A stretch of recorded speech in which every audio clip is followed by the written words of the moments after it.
Bonjour et bienvenue dans ce cours vidéo sur le langage SAS. Là, on va travailler avec sur le site fait 3W, W3School pour ce cours-là, et puis le site officiel de SAS. D'accord? Donc il faut juste mettre SAS dans la barre de recherche. Si on fait SAS, le premier lien qui va sortir, on clique là-dessus, ça va nous amener sur cette page. Alors sur cette page, on a pas mal de liens ici. On a comment installer SAS, parce qu'il faut l'installer, on va voir tout de suite pourquoi. Si on veut apprendre SAS, donc c'est de façon condensée, ce qui est là. Donc nous, on va détailler dans ce cours. Et puis il y a la documentation, par rapport à ça, si on veut avoir plus d'informations. Si on revient sur le site W3School, donc qu'est-ce qu'on nous dit ici? D'abord, on nous dit qu'il y a un prérequis. D'accord? Donc, il faut d'abord comprendre HTML, bien sûr, et puis CSS. C'est tout à fait logique. Pourquoi? Parce que pour apprendre CSS, on se base sur du code HTML. Donc, il faut d'abord apprendre HTML. Et puis, SAS est une extension de CSS. Donc, si on n'a pas une compréhension, en fait, une base au niveau de HTML et CSS, on va difficilement, en fait, pouvoir suivre ce cours. Alors, donc, qu'est-ce qu'on nous dit par rapport à SAS? On nous dit que SAS, c'est la définition en anglais, lettre par lettre. On nous dit que c'est syntactically awesome style sheet. Qu'est-ce que ça veut dire? Ça veut dire que c'est une feuille de style syntaxiquement géniale. Donc, feuille de style comme notre CSS, d'accord?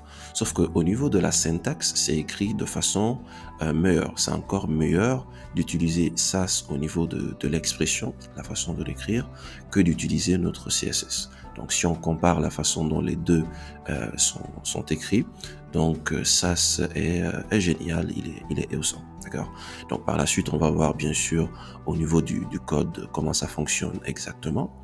Après, qu'est-ce qu'on nous dit? On nous dit que SAS est une extension de CSS. Donc, c'est ce que j'étais en train d'expliquer tout de suite quand je parlais au fait des prérequis.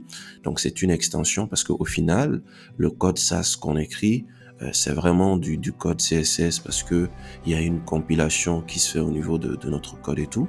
Donc, on va aussi parler de ça un petit peu en détail lorsqu'on va installer SAS sur notre machine et que vous allez voir l'effet de la compilation, comment ça fonctionne. Donc, on nous dit que SAS est un préprocesseur de CSS. Qu'est-ce que ça veut dire? Ça veut dire que il faut télécharger SAS avec son compilateur, d'accord? Donc, une fois qu'on a le compilateur sur notre machine, le code SAS qu'on va écrire, il n'est pas compris par notre navigateur. Par exemple, pour CSS et HTML, tout ce qu'on avait à faire, c'est d'écrire, on n'avait pas à télécharger quelque chose. Tout ce qu'on avait à faire, c'était d'écrire du code HTML, on écrit du code CSS, et puis une fois que c'est arrivé au niveau de notre navigateur, ça fonctionne, notre contenu s'affiche avec du style CSS qu'on a mis en place. Sauf qu'avec SAS, il faut d'abord le compiler. C'est pourquoi on parle de préprocesseur. Le code SAS qu'on va écrire, ce code-là, il n'est pas compris par notre navigateur directement. Donc il faut le compiler, il faut le transformer en un code CSS, et puis par la suite, c'est à partir de là qu'il va notre navigateur pourra utiliser le code et puis appliquer notre CSS, notre code SAS dans un premier temps à notre HTML.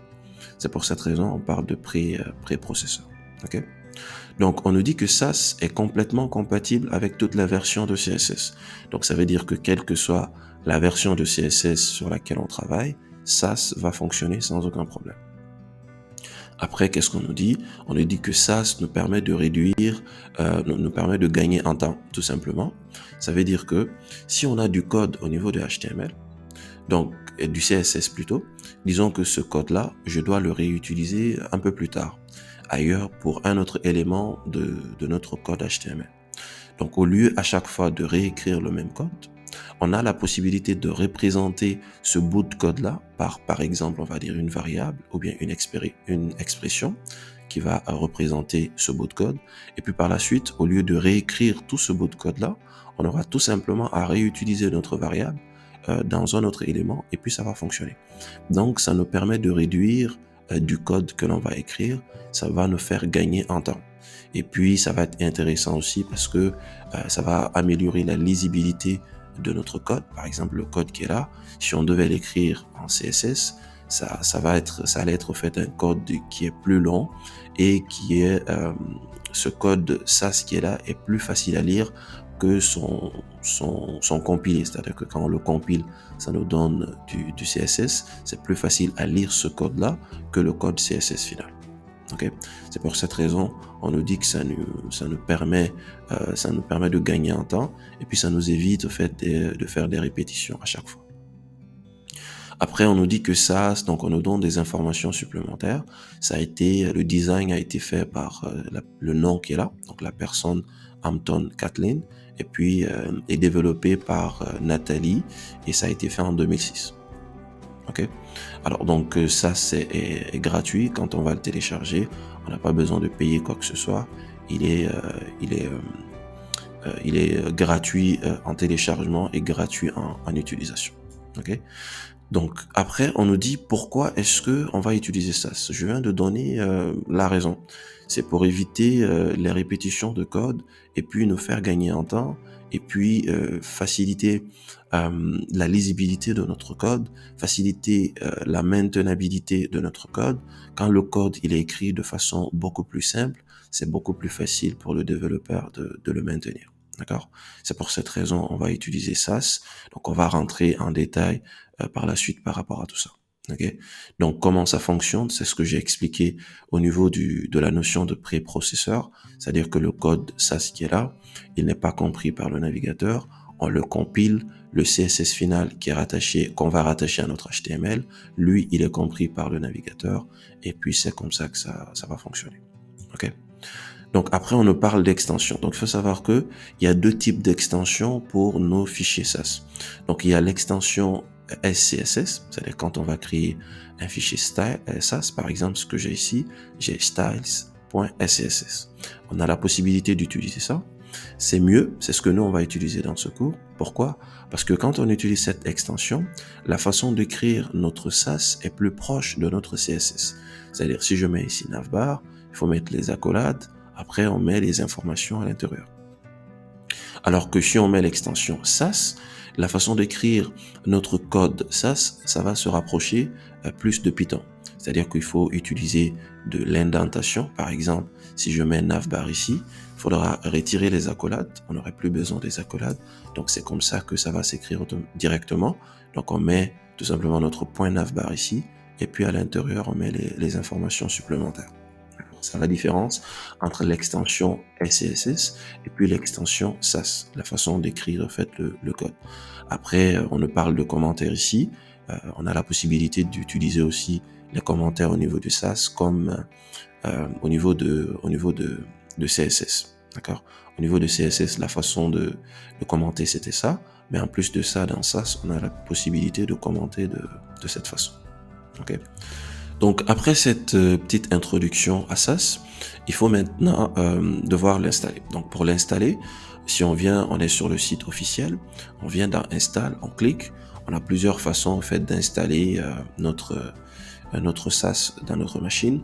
Il y a plusieurs façons, vous pouvez lire ça et puis essayer de comprendre. Moi, la façon que j'ai utilisée pour l'installer, c'est tout simplement en utilisant le npm, d'accord? Ce bout de code qui est là, que j'ai utilisé. Donc pour utiliser ce bout de code, il faut déjà avoir Node sur notre machine pour pouvoir utiliser son gestionnaire de package qui est npm. Donc Node, c'est quoi? C'est un environnement, c'est un endroit où on a la possibilité de faire fonctionner JavaScript en dehors de notre navigateur. Parce que JavaScript, à la base, au départ, ne fonctionnait que dans les navigateurs. Qu'on ne pouvait faire fonctionner du JavaScript que dans les navigateurs, mais à l'aide de Node. Donc on va parler de ça par la suite, c'est pas le but de ce cours, mais en dehors du navigateur, on a la possibilité de faire fonctionner JavaScript et en utilisant Node.js. Donc si vous ne l'avez pas Node.js, vous pouvez l'installer. D'accord? Donc, il faut venir sur le site officiel de Node.js. Vous mettez Node.js dans la barre de recherche. Le premier lien qui sort, vous cliquez dessus. Donc, vous téléchargez celui qui est là. C'est mieux parce que c'est la dernière version stable. Ça, c'est la dernière version, sauf que ça, c'est la dernière version qui est stable et qui est recommandée par la plupart des utilisateurs. Vous cliquez là-dessus, Vous allez avoir un fichier, vous cliquez sur le fichier, vous l'installez. Une fois que Node est installé, vous pouvez utiliser dans votre terminal. Donc on ouvre le terminal, je viens ici par exemple, je fais terminal comme ça. On prend ce bout de code. D'abord, on vérifie si notre Node a bien été installé. Voilà, Node-V, je fais ça. On me donne la version, ça veut dire que Node a été installé sur ma machine. Après, j'utilise ce bout de code là pour installer SAS. Et SAS, je fais ça. Si je fais entrer, ça va installer. Moi, je l'ai déjà, donc c'est pas la peine de le faire. Après, si vous n'avez pas, on va dire Windows, si vous avez un autre système d'exploitation, vous avez la possibilité toujours d'utiliser cette commande qui est là. Mais pour Node, par exemple, il y a une autre façon de l'installer sur d'autres systèmes d'exploitation. Vous faites la recherche, comment l'installer, vous l'installez et puis par la suite, vous installez SAS, d'accord? Donc, il y a d'autres moyens d'installer SAS. Vous pouvez utiliser, si vous travaillez avec Chocolaté, vous pouvez utiliser cette commande. Si vous êtes sur Mac ou bien Linux, vous pouvez toujours utiliser ça. Sinon, vous pouvez utiliser la commande qui est là, cette façon d'installer, et puis ça va fonctionner. Sinon, on a aussi cette façon d'installer là. Il faut aller d'abord sur GitHub, et puis il y a des choses à faire pour pouvoir installer, en fait ça sur notre machine. Si on opte pour cette façon de faire, tout compte fait, vous allez trouver des instructions en allant sur ce lien GitHub. On va vous dire exactement comment faire pour pouvoir l'installer. Ok? Donc, une fois que c'est installé, notre SAS, pour être sûr qu'on a bien SAS sur notre machine, je peux par exemple mettre ici, je mets SAS. Donc, je mets SAS-version en mettant ça. Donc, on va vérifier si SAS, quelle est la version de SAS qu'on a. Donc, on va avoir quelque chose comme ça. D'accord? On va avoir quelque chose comme ça. On nous donne la version de SAS et puis on nous dit que c'est compilé avec Dart2JS qui est là et sa version. Ok? Voilà. Donc, maintenant, ce qu'on peut faire, c'est quoi? On peut par exemple venir ici. On peut venir ici par exemple, on crée un fichier. Je mets CSS. Je crée d'abord un fichier, je mets styles.css. Regardez ce qu'on peut faire. On n'a pas encore de code à l'intérieur. Je vais fermer ça. Je vais ouvrir ces deux-là. On n'a pas de code ici à l'intérieur, mais on peut, par exemple, si on avait du code ici, pour compiler le code qu'on a à l'intérieur de notre SAS et puis le mettre dans CSS, comment est-ce qu'on fait? On vient ici.